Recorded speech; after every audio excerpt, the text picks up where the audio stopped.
Welcome back to my channel, and welcome back to yet another book haul. And yeah, I'm going to start a book ban now. So I do have books from Book Outlet and also Awesome Books. I won't go into live in detail about Awesome Books because I covered that in my other videos, but it's just a UK-based online bookstore that sells new and used books, and had a lot of good luck with it. The used books are in good shape and the delivery's decent. The prices for the used books are anywhere from $5 to $7, but I always have a 20% off coupon, so they're like $4 to $6 Canadian. And a lot of these I can't even find in the libraries here because a lot of them are English authors. So yeah, I've been very happy with it so far.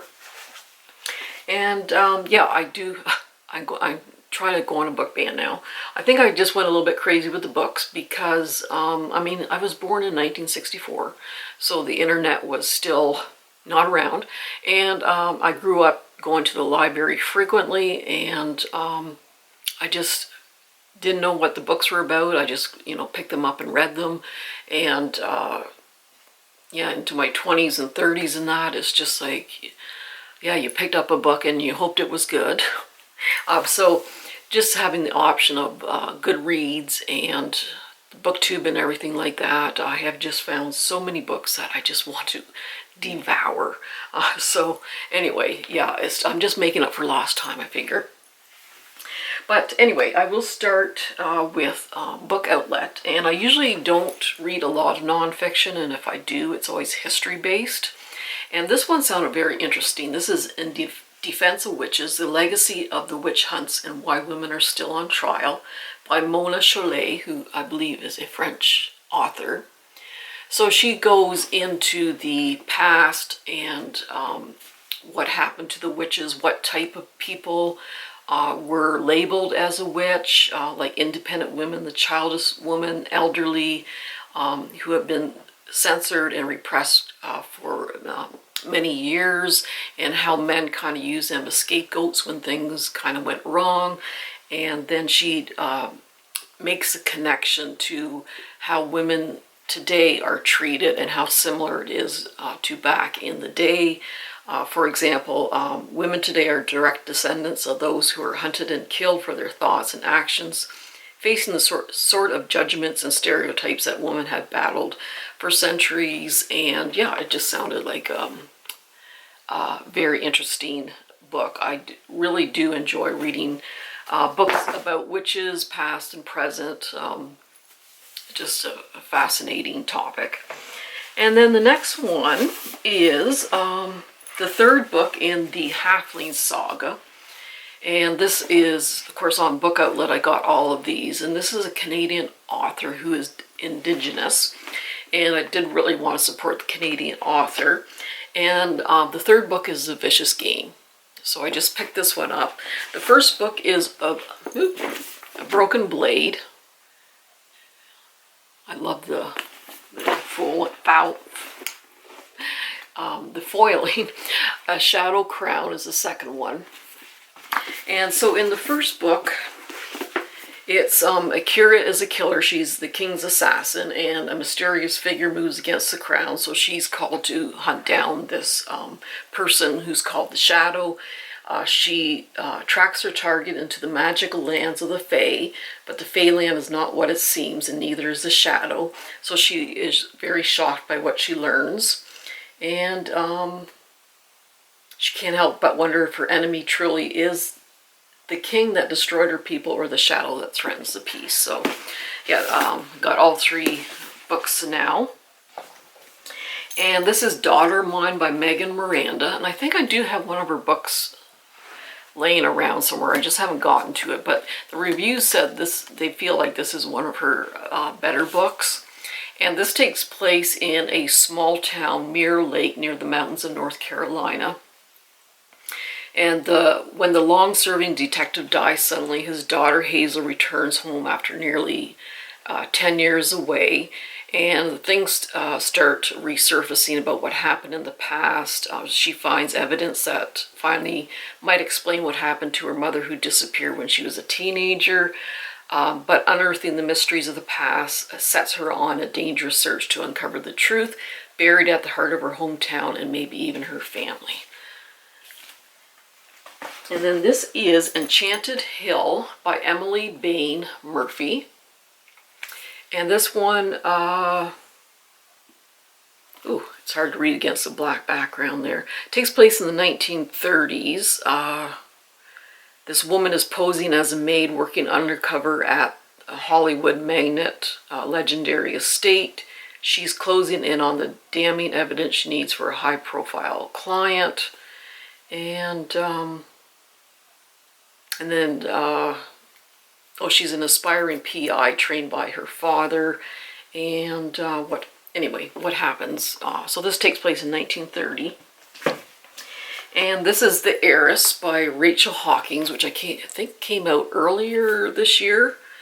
So when Ruby McTavish Callahan, oh man, she's got a long name. Anyway, she dies. She's North Carolina's richest woman and also the most notorious. The victim of a famous kidnapping as a child and a widow 4 times over, she rules the tiny town of Tavistock.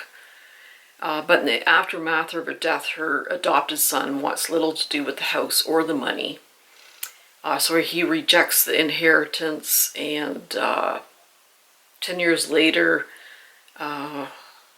they're drawn back to the house, and I'm just going to go into that blind and figure out what's going on anyhow. But I've heard good things about this one.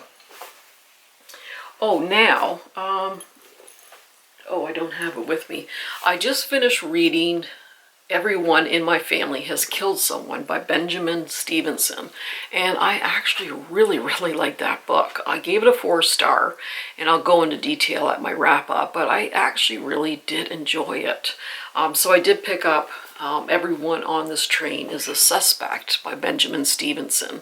So they're kind of isolated murder mysteries, and the narrator narrates this, and he's talking to the reader about what's happening in that. And the first book was it was funny. It was very convoluted and confusing, but it was very funny, and I just liked how it was written.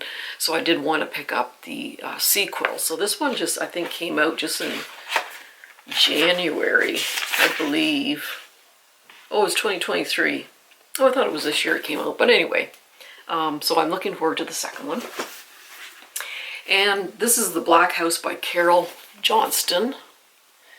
And so Maggie has been haunted her entire life. No matter what she does, she can't shake the sense that something is wrong with her. When she was 5 years old, she announced that a man on a remote island in Scotland's Outer Hebrides, a place she's never visited, was murdered. And her surprising claim drew media attention. And then 20 years later, she really wants to discover what actually happened on this isolated island. So yeah, I love those isolated kind of mysteries. And then these two are on Book Outlet also during the $7.99 sale. This first book is One Dark Window by Rachel Gillig, and then the two Twisted Crowns. So I don't know too much about these. I just want to go in blind, but I've heard good things about it. It's kind of like, I think it's a YA kind of fantasy there. So, and this is another kind of isolated gothic mystery, which I really enjoy. This is The Curse of Penrith Hall by Jess Armstrong. And there is quite a long synopsis, but it takes, after the Great War, American heiress Ruby Vaughn has made a life for herself running a rare bookshop alongside her employer and housemate. She's always avoided dwelling in the past ever since the war. But anyway, she has to deliver a box of books to this folk healer living in the Cornish countryside. And and all the strange things that happen there. So it sounded really, really good. All right, so for awesome books. So, oh, this one I ordered previously, and then they said they couldn't ship it because they kind of had another look at it and thought it was not in good enough shape to send out. So they gave me my money back. So I ordered it again, and yeah, it looks in pretty good shape. And this is The Pharmacist's Wife by Vanessa Tate, and I just love that cover. So Rebecca, her new husband opens a pharmacy in Victorian Edinburgh. So she expects to live the life of a well-heeled gentlewoman, but then she discovers her husband is not what he seems, and he kind of is gaslighting her, blaming her for all the problems, and starts her on a wonder drug called heroin, and to down her hysteria. And yeah, it sounded really, really good. So that's The Pharmacist's Wife. And oh, another stunning cover. This is The Beholders by Hester Musson. And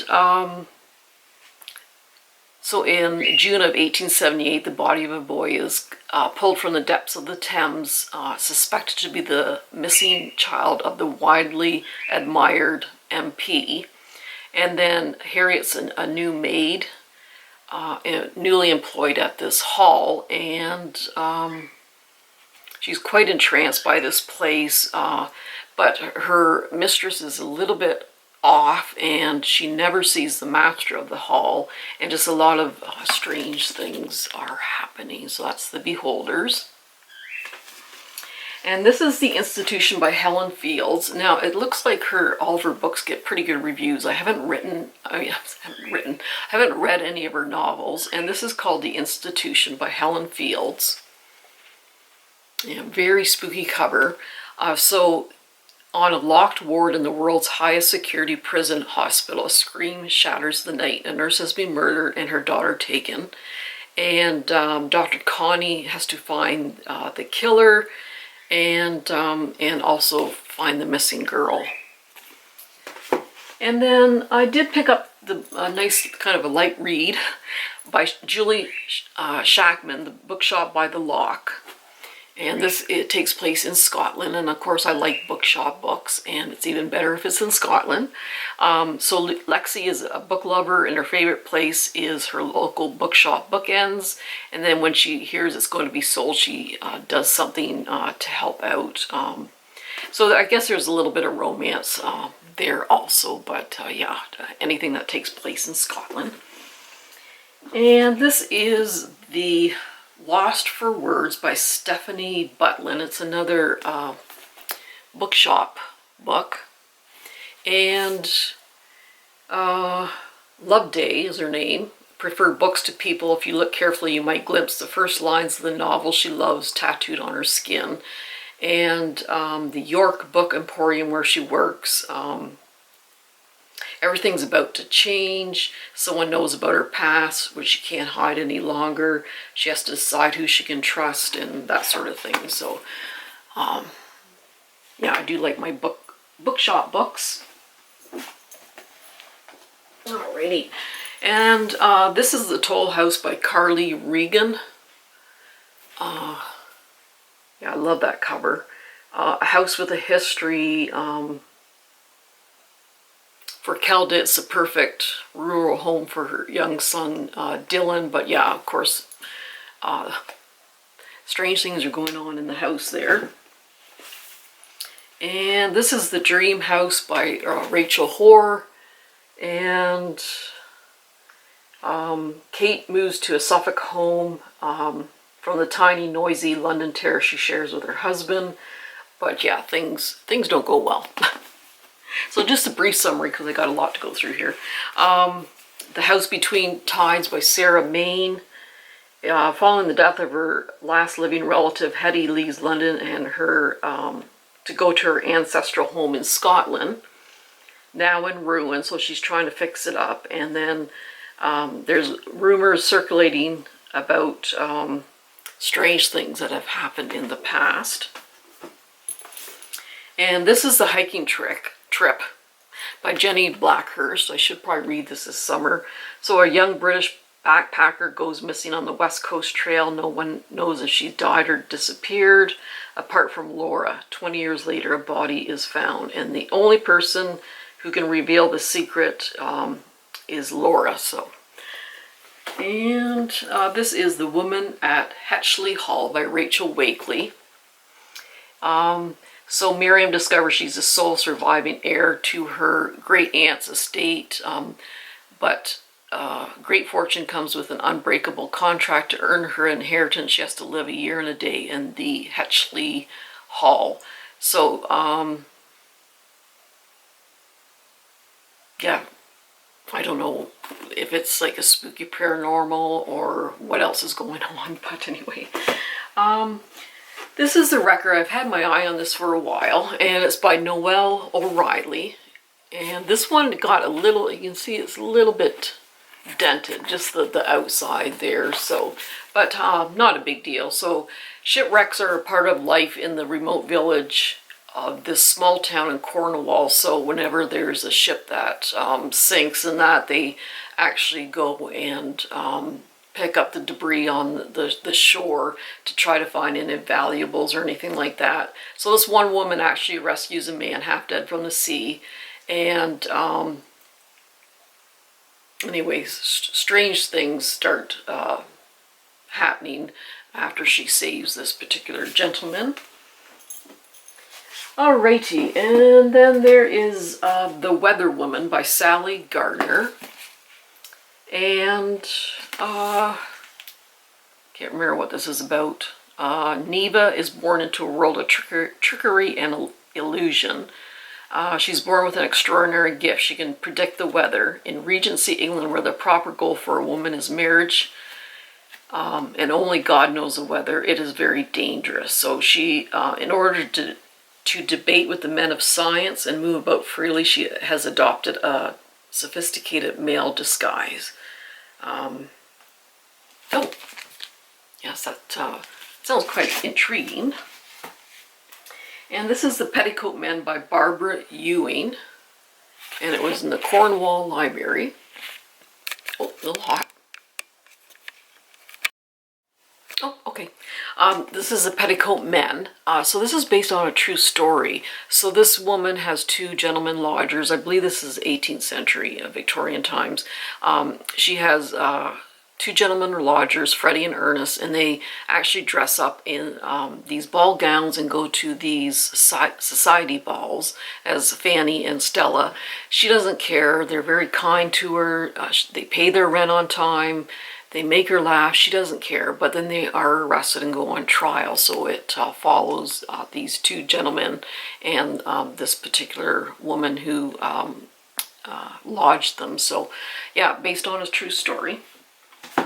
And this series looked quite interesting. So I did get the first one, Ian Hamilton Mysteries. And again, many of these used books are really in good shape from Awesome Books. And this is Edinburgh Twilight by Carol Lawrence. So the wealthy residents of Newtown live in comfort while Old Town's streets are clouded with criminals, prostitution, and poverty. And Ian Hamilton is a detective. And so he finds a young man strangled in this park, and he has to investigate. But I'm not going to read the whole synopsis, but it sounds very, very interesting. And yeah, anything that takes place in Scotland, I love it. And these are two books, the first and second book. The first one is The Magpie Tree by Catherine Stansfield, and The Mermaid's Call is the second one. So I believe this is a lesbian couple back in 1844. And a young boy disappears in the Cornish woodland, and suspicion falls on the two women who are living in a cottage deep in the woods. So they're trying to find the missing child also, and yeah, they're kind of the prime suspects because they're these two women living alone in the woods. And this is the second book of the series. And this is a new Stacey Hall book, her most recent one. She did do The Familiars, and this is called The Household. And yeah, she does, oh, I just love the inside cover there. Yeah, it's really quite beautiful. And this takes place in London in 1847, and a quiet house is getting the finishing touches to welcome a group of young women. And the girls have one thing in common: they are fallen, and this sort of helps, offers refuge for these the women. And then yeah, there's just something going on in the richer part of town, and how they kind of there is a connection. So that's The Household by Stacey Hall. She does very good sort of gothic mysteries. And this is by Elise Clare, The Woman Who Spoke to Spirits, and this is the first book in the World's End Bureau mystery. So this is London in 1880, and there is this bureau called the World's End Investigation Bureau, and this gentleman arrives and wants them to investigate what happened to his wife. She's been warned by her spirit guide that someone is out to harm her, and these two women, this man and women, are initially skeptical, but they start investigating. So they just investigate some really strange happenings and that sort of thing. So yeah, that's the first book in the series, so looking forward to that one. And then this is The House of Glass by Susan Fletcher. There's some beautiful gold foiling there. Another kind of gothic mystery. So in 1914, a young woman is summoned to a house in the countryside, and she is asked to fill this glass house with exotic plants and that. But when she gets there, the mistress of the house is acting very strange. She never sees her husband, and just a lot of really strange things are happening. And this is The Conviction of Cora Burns by Carolyn Kirby. And this, Birmingham, 1885. Born in a jail and raised in a workhouse, Cora has always struggled to control the violence inside her. Haunted by memories of terrible crime, she seeks a new life working as a servant in the house of a scientist. She befriends a young girl who seems to be the subject of a living experiment, but it is the master of the house also secretly studying Cora. So that sounds really, really creepy and fascinating. And then these two books are by Belinda Bauer, and the first one is Exit, and the second was Rubbernecker. Now this is not a sequel, it's just two different separate books, but they've got really, really good reviews. This first one, Exit, when Felix lets himself into number 3 Black Lane, he's there to perform an act of charity to help keep a dying man company as he takes his final breath. But just 15 minutes later, Felix is on the run from the police after making the biggest mistake of his life. And this one here, Rubbernecker, so life is strange for Patrick. Being a medical student with Asperger's syndrome doesn't come without its challenges. The body that Patrick is examining in an anatomy class is trying to tell him all kinds of things, and now he must stay out of danger long enough to unravel the mystery while he dissects his own evidence. So yeah, really good reviews from those ones. And this one I've been wanting to read, The Last Passenger by Will Dean. And this is sort of a mystery thriller. So Cora, she boards the RMS Atlantica with her boyfriend and 1,000 fellow passengers destined for New York. The next morning she wakes to discover that everyone else on board has disappeared, and that's just the beginning. So yeah, I heard mixed reviews about it, but it sounds very intriguing.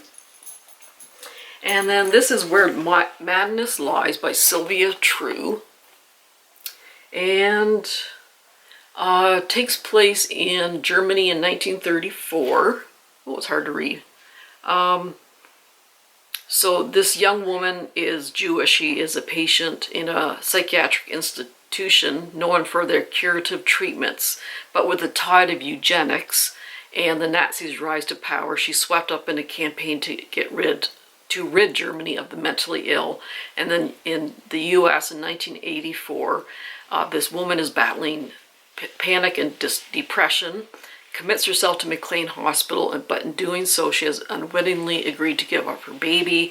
So it just follows these two generations of women and what happened to them. So that sounds really, really good.